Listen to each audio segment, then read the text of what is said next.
Hi, my name is William, and I am 65 years old. On the day of my daughter's wedding, while the chandeliers sparkled above and music filled the banquet hall, my son-in-law did something no one expected. As I reached for my chair, he yanked it away.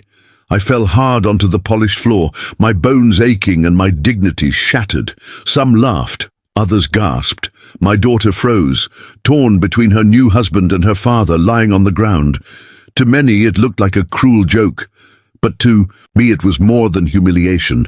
It was a warning. They didn't know it yet, but that fall would uncover the darkest secret of our family. Before I tell you how that single moment at my daughter's wedding turned my life upside down, let me ask you, if your son-in-law humiliated you in front of everyone, would you stay silent or fight back? Write your answer in the comments. Tell me which city and country you're watching from. And please like, subscribe, and hit the bell so you never miss the next story. That night, after the lights of the wedding hall faded and the music stopped, echoing in my ears, I returned to the truth of my life. I stepped into my modest apartment, a place so quiet you could hear the pipes groan when the heat came on. The wallpaper peeled from the corners. The ceiling was stained with old leaks, and the heater rattled like it was clinging to life. The contrast between that and the glittering banquet hall was almost cruel. My meal was simple, a can of soup heated on the stove, eaten alone at the kitchen counter, while the guests at the wedding had dined on roasted lamb and fine wines. I had broth and stale bread. My car, an old Ford with rust creeping along its sides, sat parked outside, barely hanging on. Every time I turned the key, I prayed it would start. The mechanic had already warned me. One of these days, sir, it won't wake up again. But the hardest part wasn't the hunger or the cold. It was the loneliness. I raised my daughter with my own hands after her mother died. I worked day and night, factory shifts that left my body aching, janitorial jobs that left my hands cracked and bleeding. Yet every paycheck, no matter how small, was spent on her school books, her shoes, her dreams. When she was little, she used to run to the window every evening, waiting for me to come home. She would wave wildly as if she had been waiting all day for her hero to return. On Christmas, when other families had glowing trees and piles of gifts, I made paper stars with her and taped them to the wall. She loved them, saying, "Papa, look, it's snowing inside." We had nothing, yet we had each other.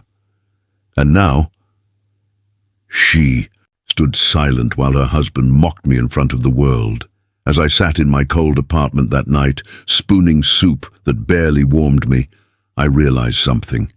The fall at the wedding wasn't just a prank. It was a message, a warning, and perhaps the beginning of the darkest chapter of my life. The wedding hall looked like something out of a royal fairy tale. Chandeliers the size of small cars hung above us, scattering golden light across the marble floors. The walls were draped with silk curtains, and the long tables bent under the weight of roasted meats, glittering desserts, and bottles of champagne. Waiters in white gloves floated through the crowd, offering trays of sparkling drinks to men in tailored suits and women in glittering gowns. I had never seen so much wealth in one place, and yet standing there in my borrowed suit, I felt invisible. My daughter looked radiant. She was the most beautiful bride I had ever seen, her white gown flowing like water, her smile shy but glowing. For a moment, I thought all my sacrifices had been worth it. Every long shift, every missed meal, every coin I had saved, this was her day. But then the moment came that would haunt me. The MC invited the family to the front, and I, slowly, walked toward the family table. My legs ached with every step, but my heart was filled with pride. I reached for the chair reserved for me, and in that instant, my son-in-law smirked. With a flick of his hand, he pulled the chair back. The world seemed to freeze for half a second. Then I fell. The marble floor was cold and unforgiving as my body crashed against it. Pain shot up through my hip and shoulder. Gasps erupted from the crowd. Some laughed nervously, others covered their mouths. I looked up, and there he was, towering over me with a grin that cut like a knife. "Just a joke, Dad," he said loudly, his voice dripping with mockery. "Lighten up." The hall erupted, in laughter. Not everyone, but enough to make my cheeks burn with shame. I searched for my daughter's eyes. She stood frozen, her bouquet trembling in her hands, her lips parted but silent. Her silence hurt more than the fall itself. I pushed myself up, brushing the dust from my suit. My hands trembled, not from age, but from humiliation. I forced a weak smile, pretending it didn't matter, pretending I hadn't just been stripped of dignity in front of hundreds. The music started again, the laughter faded, and soon the wedding moved on. But for me, the moment did not fade. It was carved into my memory, a wound deeper than any bruise on my body.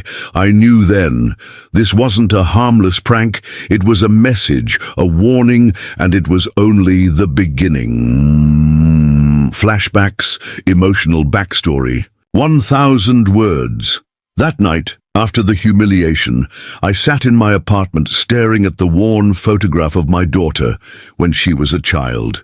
Her hair in braids, her smile missing a front tooth, her little arms wrapped tightly around my neck.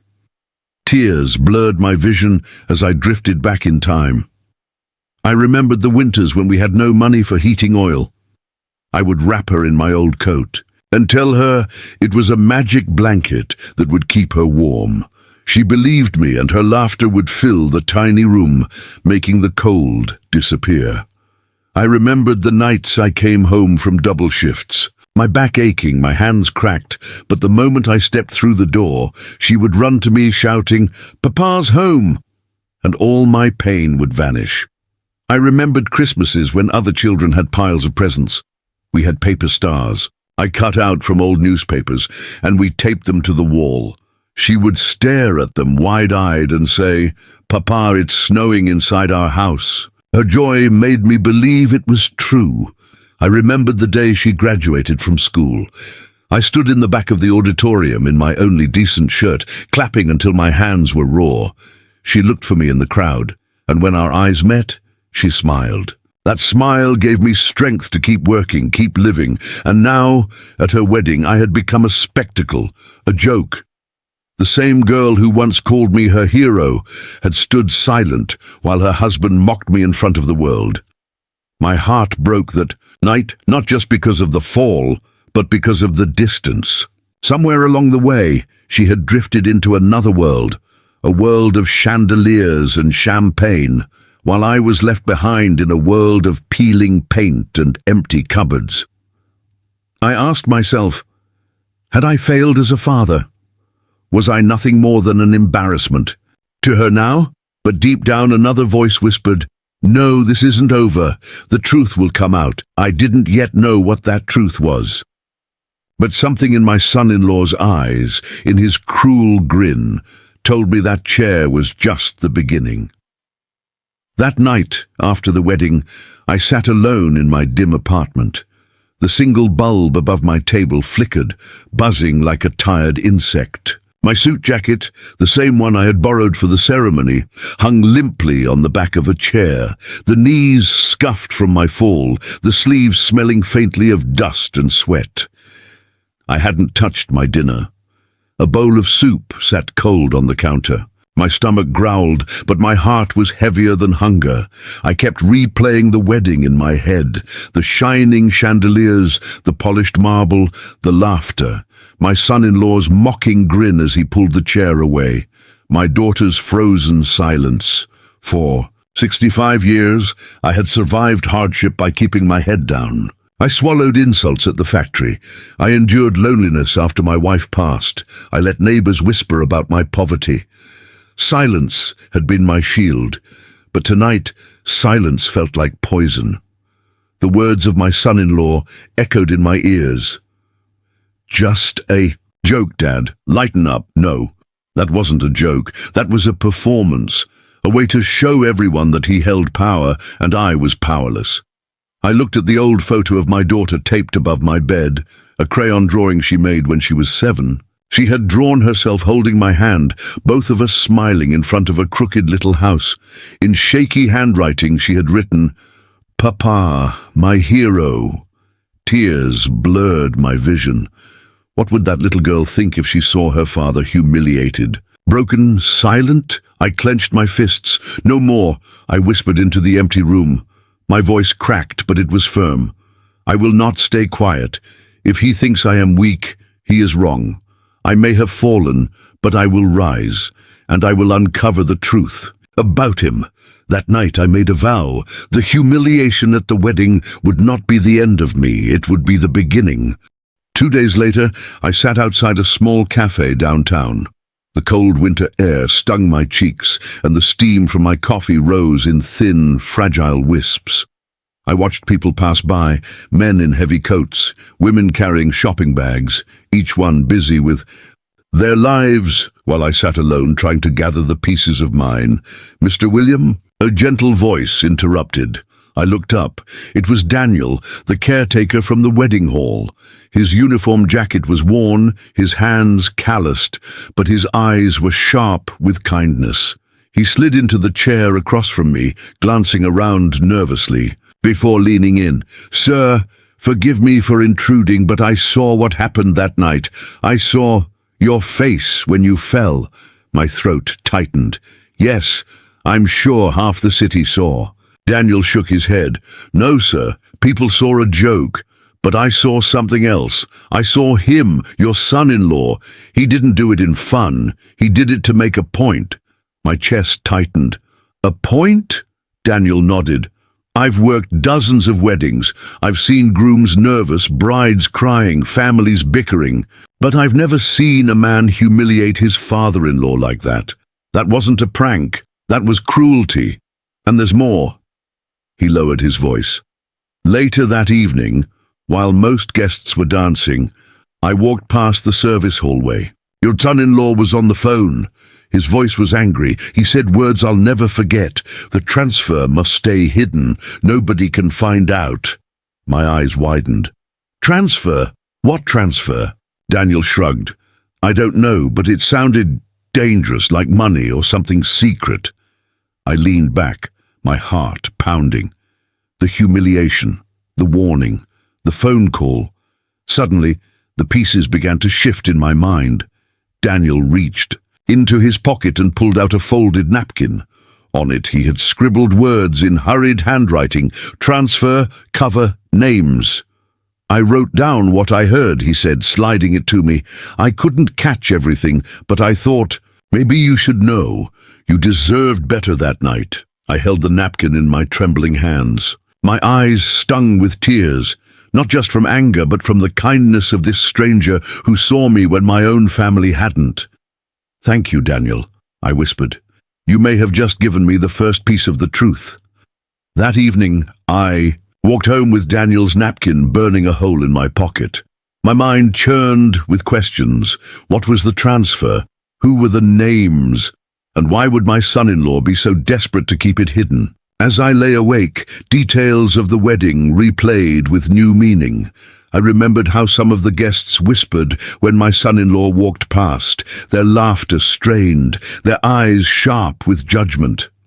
I remembered how he boasted during dinner, raising his glass. "Everything in this hall I provided, every bill, every arrangement, I took care of it all." At the time it seemed like pride. Now it felt like a cover. Then I remembered something I had ignored. After the fall, as he pulled me up, he leaned close to my ear and muttered, "Be careful what you say tonight, old man." Why would he say that? Why would my words matter, unless there was something he feared I might reveal? The next day I returned to the wedding hall, pretending I had forgotten my jacket. As I walked through the empty space, I overheard 2 waiters chatting near the kitchen. "Did you hear about him?" one said. "Who?" the other asked. "The groom." "Always flashing cash, but I heard he's months behind on payments for this hall. Big spender, but his accounts are messy," the other laughed. "Riches with cracks in the gold. Wouldn't surprise me." I walked away quickly, my heart racing. The truth was becoming clearer. The man who humiliated me in front of the world wasn't just cruel, he was hiding something dangerous, and now I had my first clues. The whispers I had overheard at the wedding hall kept circling in my mind like vultures.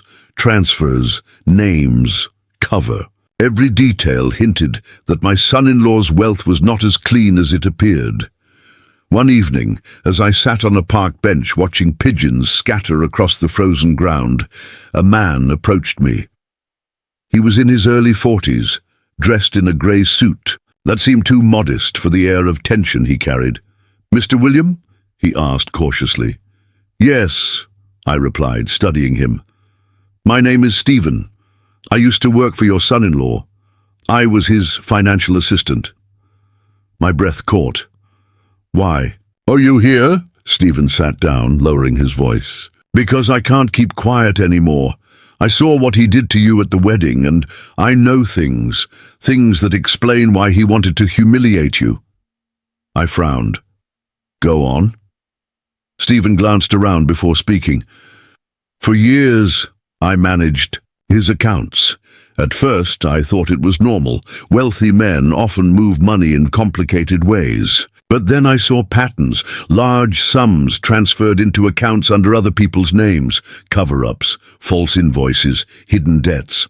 And do you know whose name he used most often?" A chill ran through me. "Whose?" "Yours, Mr. William." My stomach dropped.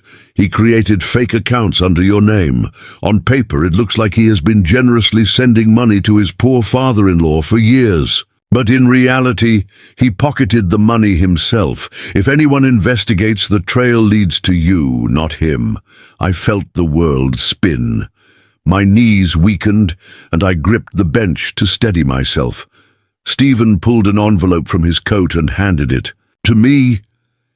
Inside were copies of forged documents, bank transfers, signatures that looked like mine but weren't, transactions I never knew existed. My hands trembled. "Why are you showing me this?" "Because," Stephen said firmly, "he's dangerous. I worked for him for 3 years. I left because I couldn't stomach his lies anymore. But when I saw how he mocked you in public, I knew this wasn't just about money. He wants to erase your dignity, so no one will ever believe you if the truth comes out." My throat tightened. "And my daughter, does she know?" Stephen shook his head. "I don't think so. She looks at him the way people look at promises. But promises can be poisoned." I folded the documents, my fingers shaking. For years, I thought my greatest shame was poverty. But now I realized my greatest danger was my silence. For the first time, I held proof. And proof meant power. That evening, I walked up the steps of my daughter's mansion. The house glowed with golden light, laughter spilling through the windows. Music drifted into the night air, but it no longer sounded joyful. It sounded hollow, like a mask covering something rotten. The butler opened the door. His polite smile faltered when he saw me. "Tell him his father-in-law is here," I said, my voice steady. Moments later, my son-in-law appeared, a glass of wine in his hand, his smile sharp as a blade. Well, well, if it isn't the star of the wedding comedy." I clenched my jaw. "We need to talk," he raised an eyebrow. "About what? Chairs? Or maybe how you embarrassed yourself in front of all my guests?" I stepped forward, pulling the envelope from my coat. "About this." For the first time, his smile wavered. He snatched the papers from my hands, flipping through them quickly. His jaw tightened. Then, with forced laughter, he tossed them onto a nearby table. "Old man, you don't know what you're holding. These are scraps, lies." I looked him dead in the eye. "You forged my name. You used me as a shield. You stole money, and if the world finds out, they'll see my name, not yours." He leaned closer, his breath reeking of wine. "Careful, William. You're not young anymore. Accidents happen, falls happen, just like at the wedding." The threat hung heavy in the air. But this time I didn't back down. Maybe. But I've survived worse, and now I have people who know the truth. If anything happens to me, these papers won't disappear, neither will you." His eyes narrowed. For a moment, silence stretched between us like a blade. Then he laughed coldly. "You think anyone will believe a broke old man over me? Look around. This house, these people, this wealth. I am untouchable." I glanced at the staircase. My daughter stood there, her face pale, her hands clutching the railing. She had heard everything. "Is it true?" Her voice cracked, trembling. As she descended the stairs, my son-in-law froze.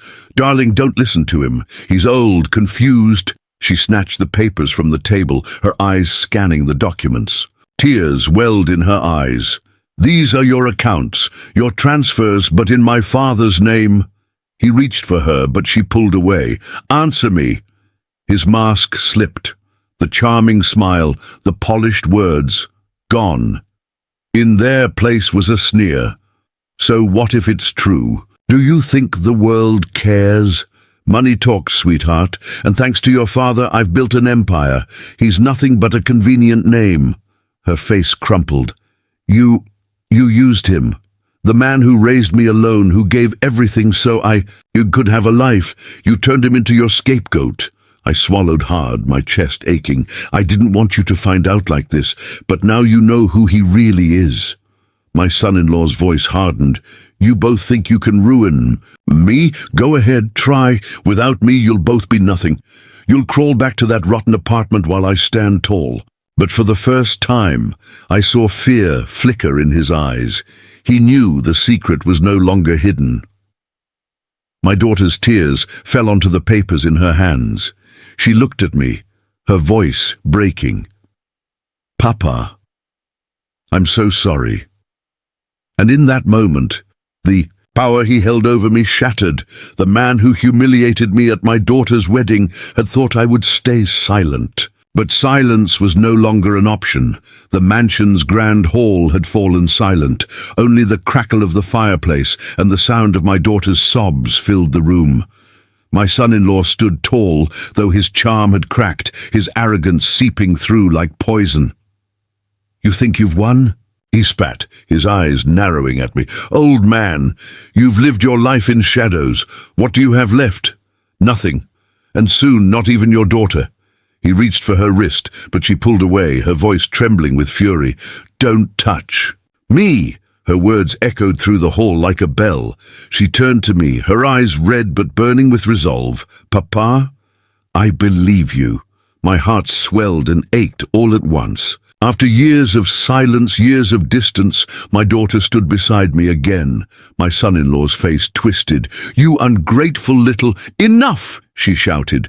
Her voice, once soft and uncertain, rang louder than I had ever heard. "You humiliated my father to make yourself look powerful. You forged his name to cover your crimes, but you forget, power built on lies always collapses." He laughed bitterly. "And what will you do, March to the police? You'll lose everything. The press will drag his name, your name, through the dirt." I stepped forward, my voice steady. "Maybe they will, but the truth will still be out, and the truth is stronger than your empire." For a moment, fear flickered in his eyes. That night marked the beginning of his downfall. With Stephen's documents, Daniel's testimony, and my daughter's support, the mask my son-in-law wore began to crumble. Investigations followed, slow. At first, but relentless.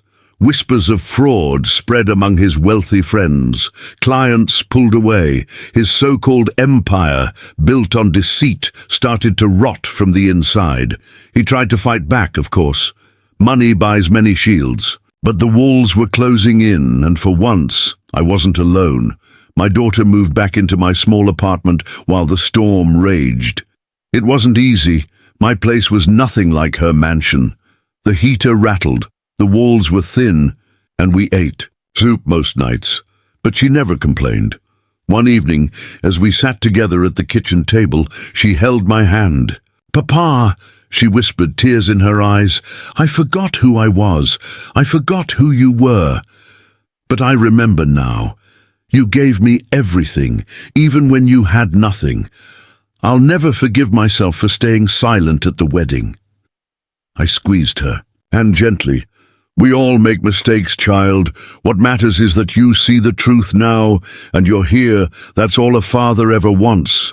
Her tears fell, but this time they were tears of healing. The man who had humiliated me in front of the world thought he had broken me. Instead, he gave me back my daughter. I am 65 years old. My back aches, my body weakens, and I don't have riches or luxury to boast of. But I have something my son-in-law will never understand: dignity. And dignity, once reclaimed, cannot be taken away again. The night he pulled the chair away at my daughter's wedding, I thought I had lost everything.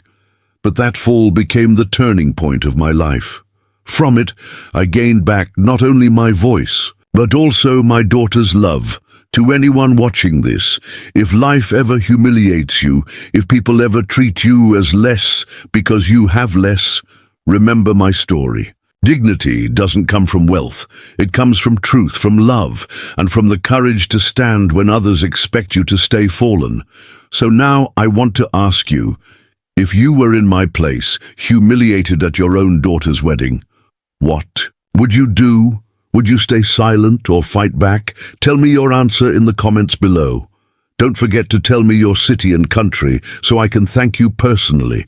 And if this story touched your heart, please like, subscribe, and hit the bell so you never miss another true story like this. Because sometimes, even in our lowest fall, we rise stronger than ever.